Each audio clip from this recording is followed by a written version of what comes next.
जमीयत उलमा इस्लाम बरतानिया के ज़ेर एहतमाम लंदन के नवाई टाउन लूटन के एक मकामी होटल में हजूर सरवर कायनात हज़रत मोहम्मद सल्लल्लाहु अलैहि वसल्लम के उसवा हुस्ना और दीन और दुनिया के लिए बताए हुए रहनुमा असूलों और कुरान और हदीस की रोशनी में मौजूदा हालात से हमायंगी पैदा करने के लिए एक रहमतुल आलमीन कॉन्फ्रेंस का एहतमाम किया गया, जिसके मेहमान खुसूसी जमीयत उलमा इस्लाम जम्मू कश्मीर के अमीर मौलाना सईद यूसुफ थे, जबकि सदारत जमीयत के बरतानिया के अमीर मुफ्ती खालिद महमूद ने की। कॉन्फ्रेंस में लॉर्ड कुर्बान हुसैन सबक बरतानवी पार्लियामेंट्री कैंडिडेट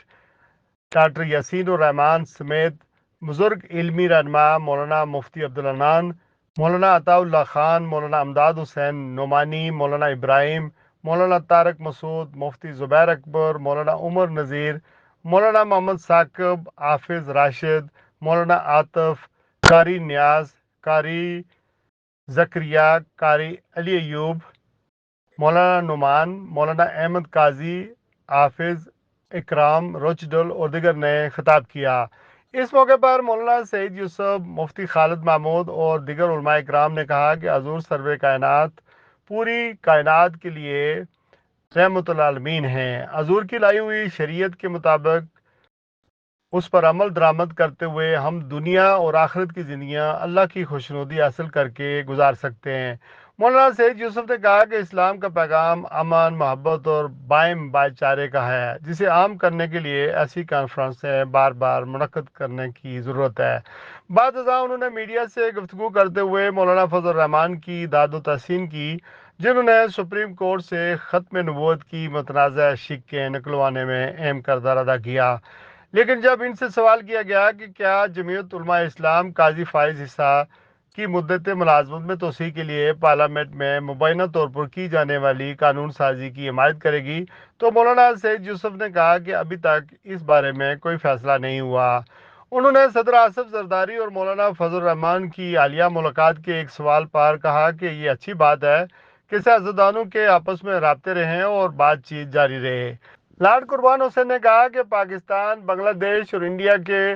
उलमा इकराम बरतानिया में अमन, मोहब्बत और अखुवत का दर्स देते हैं और हमारी बेहतरीन रहनुमाई कर रहे हैं। डॉक्टर यासीर रहमान ने कहा कि उलमा इकराम को जो तनख्वाहें दी जाती हैं वो नहायत कम है। हमें दीन सिखाने वाले और पढ़ाने वालों को उजरत पूरी न दी जाए तो इनकी बुनियादी ज़रूरियात ज़िंदगी पूरी नहीं हो सकती हैं। उन्होंने कहा कि आज़ाद कश्मीर और पाकिस्तान के उलमा इकराम की तनख्वाह सरकारी मुलाजमीन के बुनियादी पे स्केल से भी कम है। उन्होंने मगरब में बढ़ते हुए इस्लामोफोबिया पर तनकीद की और मुसलमानों को बायम इत्तेहाद से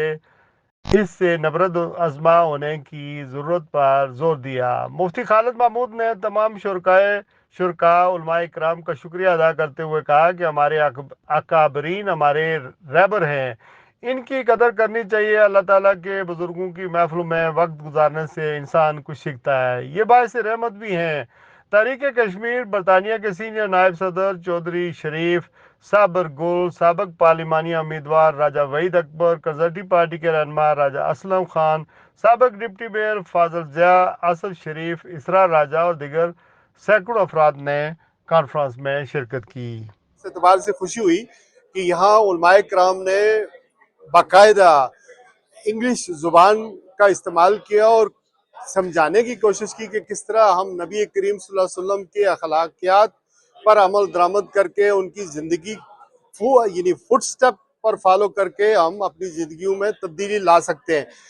सबसे बड़ी बात यह है कि उलमाए कराम हो या मसाजिद कमेटी के जो मेंबरान हैं, उन्हें चाहिए कि यहाँ जो मादरी ज़ुबान है बच्चों की, जो यूथ की, वो अंग्रेज़ी है और अंग्रेजी जुबान का ज्यादा से ज्यादा इस्तेमाल उर्दू के साथ साथ करें ताकि बच्चे हमारी बात समझ सकें। ये ट्रांसफॉर्मेशन है एक जनरेशन से दूसरी जनरेशन तक, तो ये बड़ा लाजमी है। और दूसरा ये कि करंट इश्यूज के ऊपर अपने जुमे के खतबात को रिलेट करें। तो कुछ इस मुल्क के अंदर हो रहा होता है इस्लामोफोबिया के हवाले से, इस्लाम के खिलाफ जो नेगेटिविटी होती है, खबरें होती हैं, वो अगर अपनी कम्युनिटी को, अपने लोगों को नहीं एक्सप्लेन करेंगे, रिलेट नहीं करेंगे, तो फिर हम कामयाबी हासिल नहीं कर सकते। क्योंकि यूथ जो है वो सोशल मीडिया इस्तेमाल करती है और वो कम अज कम अगर उन्हें अवेयरनेस देंगे तो आगे चल कर कुछ कर सकते हैं। आज हमारा प्रोग्राम जो है रहमतुल्लिल आलमीन सल्लल्लाहु अलैहि वसल्लम के नाम से था। اس کا مطلب یہ ہے کہ نبی کریم صلی اللہ علیہ وسلم سارے جہان کے لیے رحمت بن کر کے آئے ہیں۔ رحمت للعالمین نے رحمان و رحیم کی طرف سے قرآن و سنت، قرآن و حدیث کی صورت میں جو احکامات لائے وہ پوری انسانیت کے لیے رحمت ہی رحمت ہے، اور تمام انسانیت کی بھلائی کے لیے نبی کریم صلی اللہ علیہ وسلم رحمت للعالمین ہے۔ صرف رحمت للمسلمین نہیں بلکہ رحمت للعالمین ہے۔ اللہ جو ہے وہ رب العالمین ہے، وہ سارے جہان کے رب ہیں، اور نبی کریم صلی اللہ علیہ وسلم آخری نبی ہیں، خاتم النبیین ہیں، اور آپ صلی اللہ علیہ وسلم کے دین پر چلنا، آپ صلی اللہ علیہ وسلم نے جو دین لائے اس پر چلنا جو ہے یہ امت کے لیے نجات کا ذریعہ ہے۔ یہ جو علماء کرام نے آپ کے سامنے فرمایا ما کان اللہ لیعذب وانت فیہم،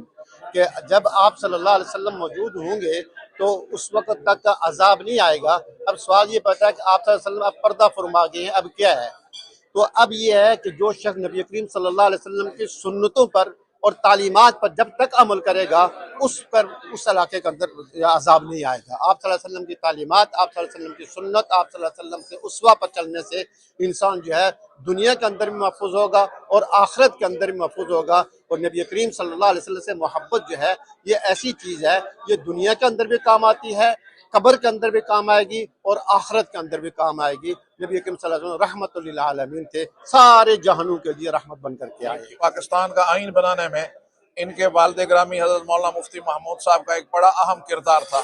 اور پاکستان کے اندر اگر کسی آدمی کو آپ دیکھیں گے کہ گزشتہ کئی دہائیوں سے آئین کی بقا کی جنگ لڑتے ہوئے تو وہ مولانا فضل الرحمان آپ کو سر فہرست نظر آئیں گے، اور آج بھی وہ اسی آئین کی بقا کے لیے، آج بھی اس ملک کے اندر آئینی عملداری کے لیے، آج بھی اس ملک کے اندر قانون کی بالادستی کے لیے جو جد و جہد اور جو کوشش مولانا کر رہے ہیں اس کے اندر مختلف زاویے ہیں۔ اتحاد کا زاویہ بھی ہے، انفرادی زاویہ بھی ہے۔ اس وقت تک جو سوچ ان کی چل رہی ہے وہ انفرادی طور پر اپنے اس مسئلے کو آگے بڑھ کر رہے ہیں، دوسری پارٹیوں کے ساتھ ان کا لیزان چل رہا ہے، کمیٹیاں بنی ہوئی ہیں اور ان کے ساتھ مذاکرات ہوتے ہیں۔ کوئی وقت آئے گا کہ کسی وقت ایک بڑا اتحاد بھی سامنے آ سکتا ہے۔ اور رحمت للعالمین کانفرنس کے حوالے سے پیغام پوری دنیا کو دینا چاہتے ہیں کہ اسلام دین رحمت ہے، اسلام دین خیر ہے، اسلام کا جو نظام ہے وہ نظام رحمت ہے، اسلام کا جو نظام تعلیم ہے وہ نظام تعلیم رحمت ہے۔ آج اگر ہم اتنی رحمتوں کو اپنے دامن میں اگر سمیٹیں گے تو ہماری سوسائٹی، ہمارا معاشرہ بھی رحمت والا بنے گا۔ لیکن آج افسوس یہ ہے کہ ہم نے اس رحمت والے نظام کو، ہم نے اس رحمت والی تعلیم کو، ہم نے اس رحمت والی تہذیب کو کنارے کر کے تو ہم نے کسی اور تہذیب کو اپنانا شروع کر دیا، جس کی وجہ سے آج جتنے پرابلم ہیں، علاقائی پرابلم ہیں، ملکی پرابلم ہے، اکانومی کے پرابلم ہے، اقتصادیات کے جتنے پرابلم ہیں، اس کی بنیادی وجہ یہ ہے کہ ہم دامن مصطفیٰ کے ساتھ زبانی وابستہ ہیں، عملی طور پر وابستہ نہیں ہیں۔ لہٰذا جب تک یہ امت اپنے محبوب نبی کے ساتھ، اس کے محبوب طریقوں کے ساتھ جڑ کر عملی طور پر وابستہ نہیں ہوگی، اس کی مشکلات بڑھتی جائیں گی، دن بدن بڑھتی جائیں گی۔ آج پاکستان کے اندر جو صورتحال ہے، اور ہم 75 سال سے بھی زیادہ عرصہ ہو چکا ہے، ہم نعرے تو لگا رہے ہیں عشق مصطفیٰ کے، لیکن ہم حقیقی معنوں میں اس سوسائٹی اور معاشرے کو